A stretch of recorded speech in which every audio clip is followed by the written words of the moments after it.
Hey guys, so I'm going to be reading some more on mail order soulmate. We got 16 pages left of this chapter. We're on 265. We are just about finished. So I do have 4 other videos that will be ready to be uploaded soon. But I have a bunch of videos that are scheduled to upload. So this video will probably be uploaded sometime in August, more than likely. So yeah, let's get started. She laughed as Logan said, "This is our cue, boys." Burke and Zach stood, heading further up the path to secure the last tree on a sled. As Zach passed Catherine and Xavier, who was sitting in his own sled, he unstrapped the baby boy and picked him up, carrying him on his hip. A family, that's what she now had. "So," Jill probed, "do you need yours done? If we can collect over 10 orders, we get a 20% discount. He comes to town once a year and seasons cast iron pans and sharpened knives." Burke was ready to toss out his knife set, and this guy brought it back to life for only a couple bucks. He does it that day in his truck. "I'll ask Zach," Catherine said. "Let either of us know if you're in," Ginger said. "Okay."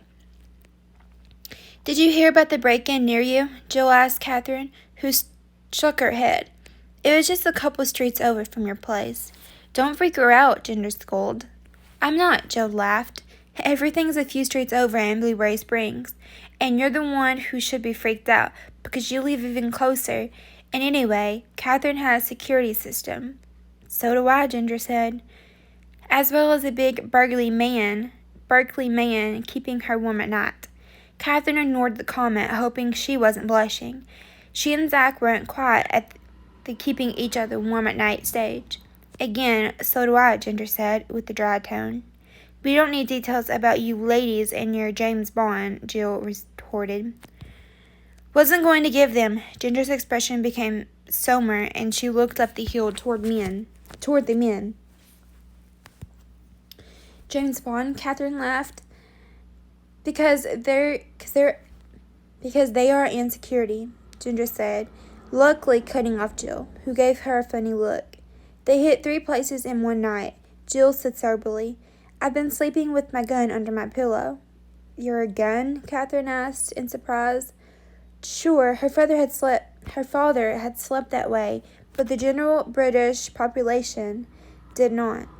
Over here she realized things were different, but she hadn't expected Jill to be the gun-sporting type. "My dad owns the gun range in town. She's a sharpshooter," Ginger explained. "Used to win competitions and stuff." "Really?" Catherine reassessed the woman. "Totally into being a female Rambo," Ginger said. Jill rolled her eyes. "If you want to learn how to shoot a gun, come to me. I will teach you." "I don't think..." Catherine, who'd grown up around guns and never been comfortable with them, much to her father's confession, couldn't imagine keeping herself armed, not even when she'd been on the run. Had she carried anything other than might? Not. But maybe she should. The culture around weapons was different here than it was in England, and she might be smart to consider it. I'll think about it. Jill smiled. "When did they break in?" Catherine asked, wondering if it was while she'd been home alone with Xavier. "Between 10 and 2 last night," Ginger said. Catherine struggled to turn her mind away from the avenue it wanted to go down. Zach had indeed been out during those hours, and had been always silent when he came home, preferring to lock himself in his office instead of talking. "Was Logan out last night?" she asked. He was with Zach," Ginger said slowly. "When did he come home?" "Around 2. That's when Logan came home." Ginger wasn't watching her, but considering unpacking away the remains of their picnic. Catherine got a strange feeling that she was hiding something. Jill popped to her feet and went to collect her off-leash dog, who was greeting hikers coming up the path. "He's a good man," Ginger said, raising her eyes to meet Catherine's. You can trust him. Zach or Logan? Both, she said firmly. How can I be sure? Because you can trust me, and I know them both. Catherine only wished it was that easy, because there was the one thing that never came easily to her, and that was trust.